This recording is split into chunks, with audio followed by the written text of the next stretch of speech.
ख्वाजा मोइनुद्दीन चिश्ती रूहानियत और अक्लमंदी का एक चिराग थे। उनका जन्म 1129 ईस्वी में सेंजर, ईरान में हुआ था। ये इलाका अपने जबरदस्त कल्चर और तारीख के लिए जाना जाता था।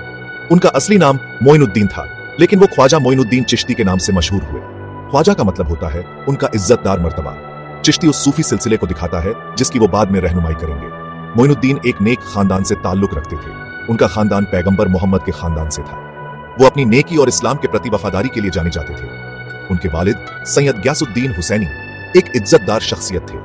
उनकी वालिदा भी एक ऐसे खानदान से थीं जो अपने धार्मिक एहतेमाम के लिए जाना जाता था। बड़े होते हुए मोइनुद्दीन ने इल्म की प्यास दिखाई। वो छोटी उम्र से ही रूहानी मामलों की तरफ खींचे गए थे। वो घंटों सोच विचार और इबादत में गुजारते थे। वो अपने नेक दिल और रहमदिल स्वभाव के लिए जाने जाते थे। लोग उनके नर्म मिजाज की तरफ खींचे जाते थे।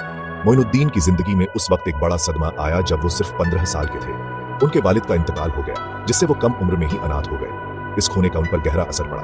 उन्हें अपने वालिद का बाग और एक पवन चक्की विरासत में मिली। यही उनकी रोजी रोटी का जरिया बन गया। उन्होंने इन चीजों को जिम्मेदारी से मैनेज किया, जो उनके समझदार स्वभाव को दिखाता है। एक दिन अपने बाग की देखभाल करते हुए उनकी जिंदगी बदल देने वाली एक मुलाकात हुई। एक मशहूर सूफी संत हजरत इब्राहिम कंदूजी वहां से गुजरे। मोइनुद्दीन ने दरियादिली दिखाते हुए उन्हें अंगूर पेश किए। संत ने कबूल किया और कुछ खाए। फिर उन्होंने बाकी अंगूर मोइनुद्दीन को वापस दे दिए। ये अंगूर खाने पर मोइनुद्दीन को एक गहरा एहसास हुआ।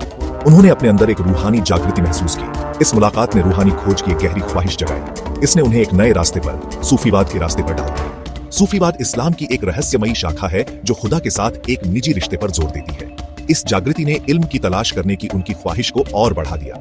उन्होंने इस्लामी तालीम के केंद्रों की सफर करने का फैसला किया। उनका मकसद रूहानी समझ की अपनी प्यास बुझाना था। उन्होंने अपना शहर छोड़ दिया, खुद को खोजने के सफर पर निकल पड़े। ये उनके बदलाव की शुरुआत थी। इल्म की तलाश में मोइनुद्दीन मशहूर शहरों में गए। उन्होंने समरकंद और बुखारा की यात्रा की, जो अपनी विद्वता के लिए मशहूर थे।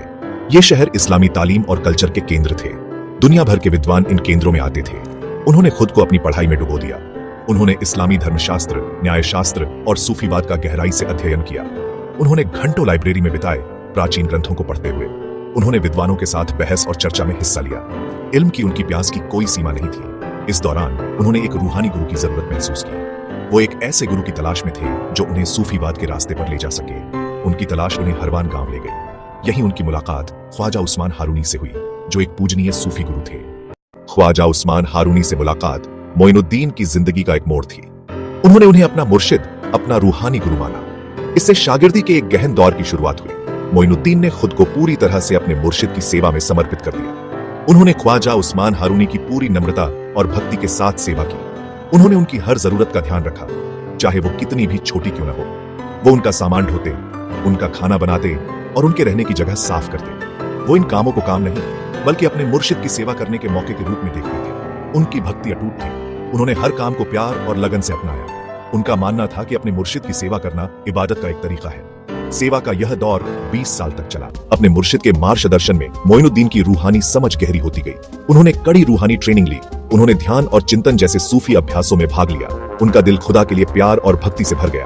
उनके मुर्शिद ने उनकी रूहानी तरक्की को पहचाना। उन्होंने उन्हें रूहानी नेतृत्व का पद दिया। मोइनुद्दीन के सफर में यह एक महत्वपूर्ण क्षण था। वह अब दूसरों को उनके रूहानी रास्तों पर मार्गदर्शन करने के लिए तैयार थे। साथ में उन्होंने मक्का की तीर्थ यात्रा शुरू की। उन्होंने हज किया, जो मुसलमानों के लिए एक पवित्र यात्रा है। इस यात्रा ने मोइनुद्दीन के रूहानी अनुभव को और समृद्ध किया। इसने उन्हें मुस्लिम दुनिया की विविधता से रूबरू कराया। उनकी यात्राएं जारी रहीं। उन्होंने पैगंबर मोहम्मद के शहर मदीना की यात्रा की। उन्होंने बगदाद का भी दौरा किया, जो इस्लामी विद्वता और संस्कृति का केंद्र था। इन यात्राओं के दौरान वह प्रसिद्ध सूफी हस्तियों से मिले। उन्होंने आध्यात्मिक प्रवचनों में भाग लिया और अपनी बुद्धि साझा की। वह भारत आगमन और शुरुआती चुनौतियों पर काबू पाना। 1192 ईस्वी में ख्वाजा मोइनुद्दीन चिश्ती भारत आए। वह उत्तर पश्चिमी क्षेत्र के अजमेर शहर में बस गए। यह उनके जीवन में एक नए अध्याय की शुरुआत थी। उन्हें एक नई धरती पर प्रेम और शांति का संदेश फैलाना था। उनका आगमन राजनीतिक उथल पुथल के दौर में हुआ। सत्तारूढ़ राजवंश को आक्रमणकारियों ने उखाड़ फेंका था। शुरुआत में उनकी शिक्षाओं के प्रति विरोध था। हालांकि प्रेम और करुणा के उनके संदेश ने लोगों के साथ प्रतिध्वनित किया। उन्होंने सहिष्णुता और समझ के महत्व पर जोर दिया। उन्होंने विभिन्न समुदायों के बीच बाधाओं को तोड़ा। उनकी शिक्षाएं धार्मिक सीमाओं से परे थीं। वह आध्यात्मिक सत्य की सार्वभौमिकता में विश्वास करते थे। जीवन के सभी क्षेत्रों के लोग उनके संदेश के प्रति आकर्षित हुए। चमत्कार और आबादी पर उनका प्रभाव। ख्वाजा मोइनुद्दीन चिश्ती अपनी पवित्रता और आध्यात्मिक शक्तियों के लिए जाने जाते थे। उनके नाम कई चमत्कार या करामात हैं। इन चमत्कारों ने उनके संदेश को फैलाने में महत्वपूर्ण भूमिका निभाई। एक प्रसिद्ध चमत्कार अनासागर झील से जुड़ा था। ऐसा कहा जाता है कि उन्होंने एक ही इशारे से झील को सूखा दिया था। इस चमत्कार ने उनकी आध्यात्मिक प्रवीणता को उजागर किया। एक और चमत्कार रामदेव नामक एक जादूगर से जुड़ा था।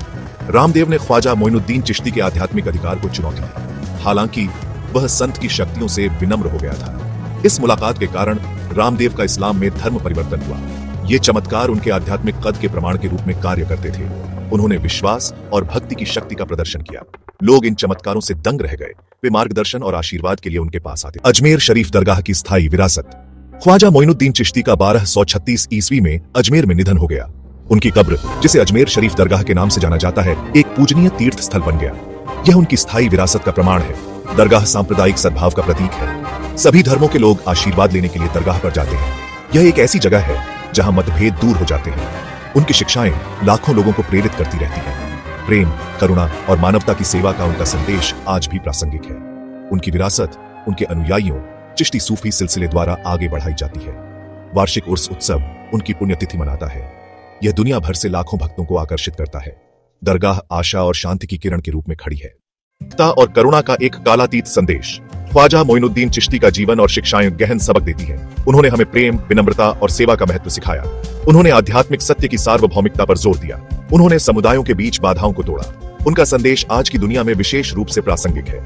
अक्सर संघर्ष से विभाजित दुनिया में उनकी शिक्षाएं शांति का मार्ग प्रदान करती हैं। वह हमें याद दिलाते हैं कि हम सब जुड़े